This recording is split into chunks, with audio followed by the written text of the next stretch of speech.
Hai semuanya, perkenalkan nama saya Raudatul Amania Lubis dengan NIM 8586979.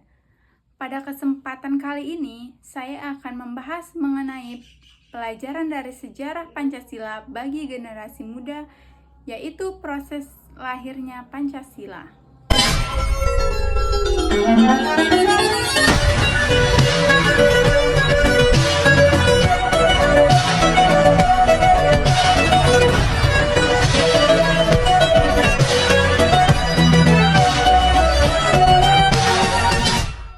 Proses lahirnya Pancasila berlangsung melalui beberapa tahap penting, yaitu sidang BPUPKI, perumusan Piagam Jakarta, dan pengesahan oleh PPKI. Para tokoh bangsa bekerja sama dan bermusyawarah untuk menghasilkan dasar negara yang dapat mempersatukan seluruh rakyat Indonesia. Gagasan tentang dasar negara Indonesia mulai muncul ketika Jepang mengalami kekalahan dalam Perang Dunia Kedua. Saat itu, Jepang membentuk Badan Penyelidik Usaha-Usaha Persiapan Kemerdekaan Indonesia atau biasa disingkat dengan BPUPKI pada tanggal 29 April 1945 setelah menjanjikan kemerdekaan Indonesia. Tugas utama BPUPKI adalah merumuskan dasar negara yang akan menjadi pondasi bagi Indonesia setelah kemerdekaan.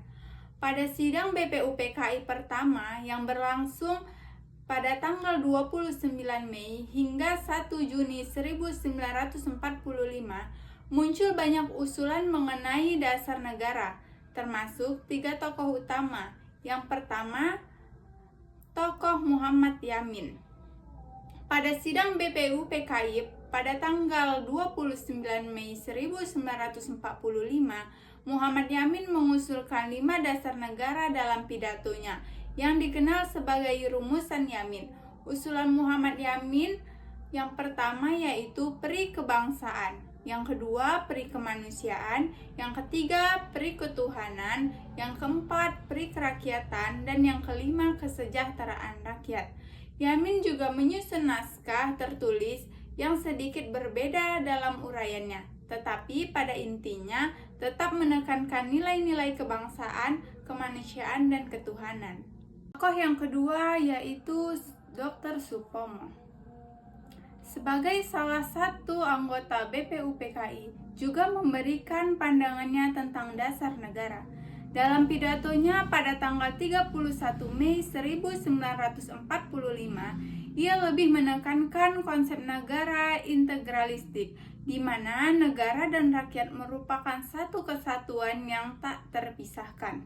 Rumusan Pancasila versi Supomo kurang eksplisit dibandingkan Soekarno dan Muhammad Yamin, tapi ide-idenya berkisar pada prinsip yang pertama persatuan, yang kedua kekeluargaan, yang ketiga kebudayaan, yang keempat keadilan sosial, dan yang kelima ketuhanan. Tokoh yang ketiga yaitu Insinyur Soekarno.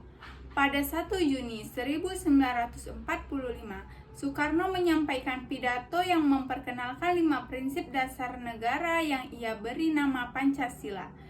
5 prinsip tersebut adalah yang pertama kebangsaan Indonesia, yang kedua internasionalisme dan peri kemanusiaan, yang ketiga mufakat atau demokrasi, yang keempat kesejahteraan sosial, dan yang kelima ketuhanan yang berkebudayaan.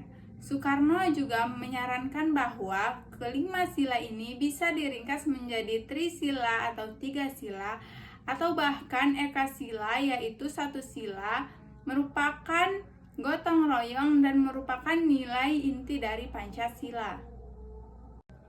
Karena belum ada kesepakatan tentang dasar negara, dibentuklah Panitia 9. Panitia ini terdiri dari 9 anggota, yaitu yang pertama Insinyur Soekarno, yang kedua Muhammad Hatta, yang ketiga Muhammad Yamin, yang keempat Ahmad Subarjo, yang kelima Agus Salim, yang keenam Abikusno Cokrosujoso, yang ketujuh Wahid Hasyim, yang kedelapan Abdul Kahar Muzakir, dan yang kesembilan A.A. Maramis.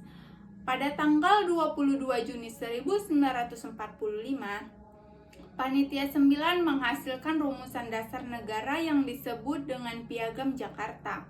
Isi Piagam Jakarta menjadi cikal bakal pembukaan Undang-Undang Dasar 1945.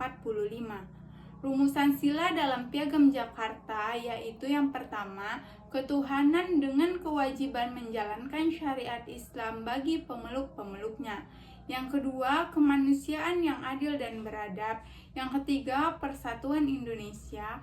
Yang keempat, kerakyatan yang dipimpin oleh hikmat kebijaksanaan dalam permusyawaratan perwakilan. Dan yang kelima, keadilan sosial bagi seluruh rakyat Indonesia. Namun, perumusan soal dasar negara itu masih belum selesai. Masih timbul perdebatan antar kelompok kebangsaan dan kelompok Islam. Saat rapat panitia perancang Undang-Undang Dasar pada 11 Juli 1945, J. Latuharhari menyampaikan keberatannya terutama kewajiban melakukan syariat Islam buat pemeluk-pemeluknya.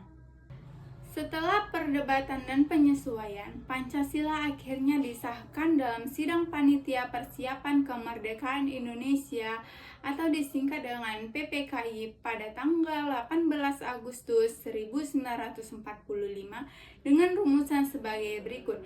1. Ketuhanan yang Maha Esa. 2. Kemanusiaan yang adil dan beradab. 3. Persatuan Indonesia. 4. Kerakyatan yang dipimpin oleh hikmat kebijaksanaan dalam permusyawaratan perwakilan. 5. Keadilan sosial bagi seluruh rakyat Indonesia. Perubahan ini dianggap sebagai rumusan final dasar negara yang dikenal dengan nama Pancasila.